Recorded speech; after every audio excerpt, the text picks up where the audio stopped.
සුබ උදෑසන. මේ පැලතියෙහි මුල් අස්වැන්න මම බලාපොරොත්තු වුණේ අගෝස්තු මුල් සතියේ කඩන්න.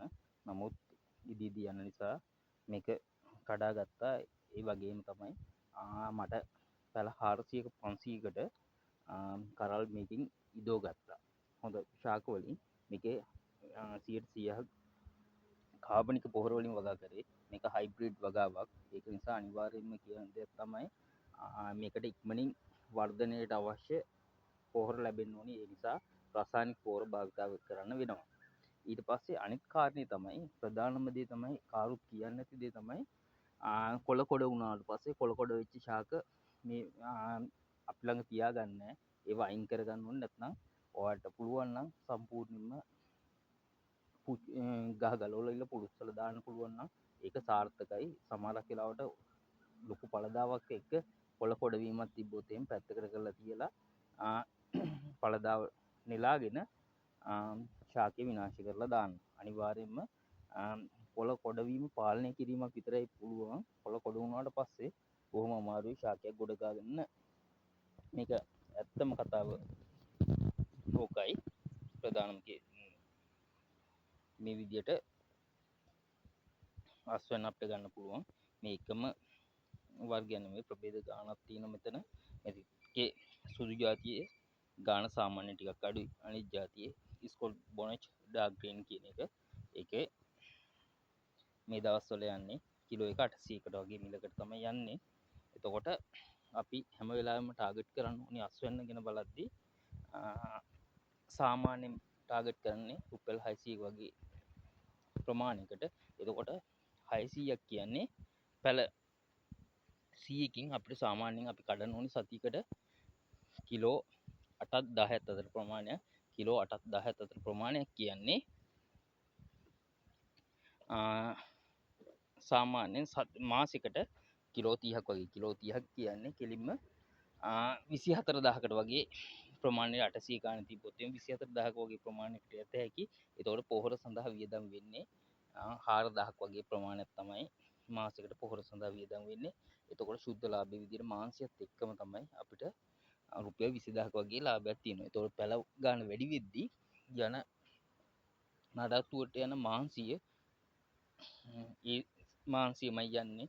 එතකොට පැල 1000ක් 2000ක් 3000ක් වගේ වගා කරද්දී මේක ලොකු අස්වැන්නකට යන්න පුළුවන්.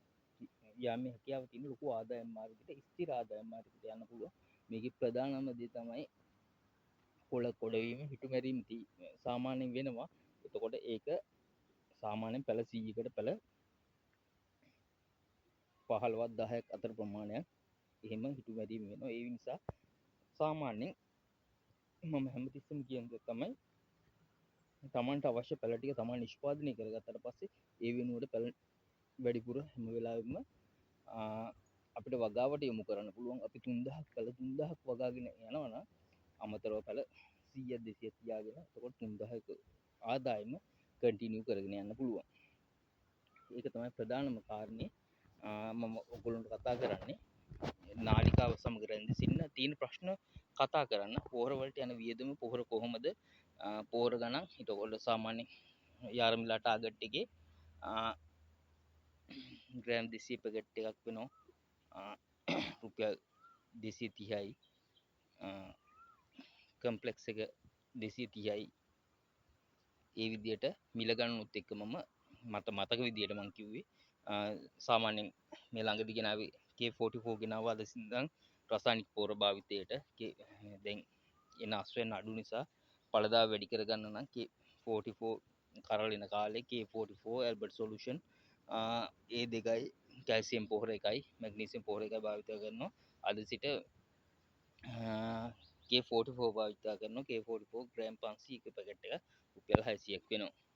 එතකොට ඒක භාවිත කරන විදිය ඔක්කොම මම කලින් වීඩියෝ එකේදී ඔයගොල්ලන්ට කිව්වා.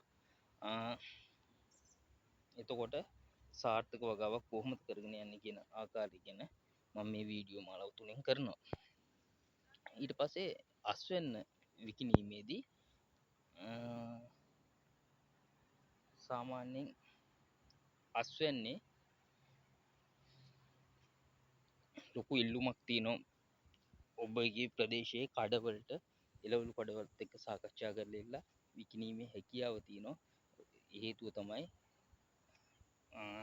නාගරික ප්‍රදේශවලට එන අස්වැන්න ගොඩක් අඩුවීමක් තියෙනවා. එතකොට අස්වැන්නේ අඩුවීමක් තියෙන නිසා කොච්චර වගා කරත් ඒකේ ලොකු ඉල්ලුමක් තියෙන හේතුව තමයි දැන් කොත්තු කඩවල් වලට රයිස් කඩවල් වලට වැඩිපුරම භාවිතා වෙන්නේ නයිමිරිස් භාවිතා කිරීමත් එක්ක. ප්‍රධානම කාරණා ටික ওই ටික වගාව සමග රැඳී සිටින්න වගාව කරගෙන යන්න. එතකොට හොඳ ආදායමකට ඔබට යන්න පුළුවන්. කවුරුත් කියන්නේ නැති කාරණා ටිකක් මේක. ඉතා සමහරු පොහොර ගැන කියන්නේ කොහොම පාලනය කරන්න කියලා කියන්නේ කියලා ප්‍රශ්න තිබ්බා. එතකොට කොළ වීමට මොනවද විසඳුම් කියලා කිව්වා.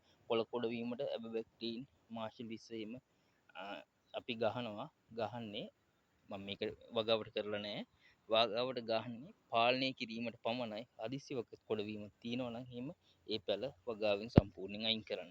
පොලි ටනල් එකක් තුල වගා කරනවා නම් අනිවාර්යයෙන්ම පොලි ටනල් එකකින් අයින් කරන්න. නැත්නම් සාමාන්‍ය ඉලිමහනි ගන්න පැත්තකට කරලා තියෙන අස්වැන්න තියෙනවනම් අස්වැන්න නැත්නම් ඊට සාපේක්ෂව පැලයක් ඔබට රීප්ලේස් කිරීමේ හැකියාව වෙන ආදේශ කරන්න පුළුවන් වෙන පැලයක්. එතකොට ඒ පැලේ ඒ වෙනුවට ආදේශ කරන්න එක ගලවලා කෙලිම පුච්චලා දාන්න. එතකොට සාමාන්‍ය කෘමි හානිය වගාවේ පාලනය කර ගැනීමේ හැකියාවක් තියෙනවා.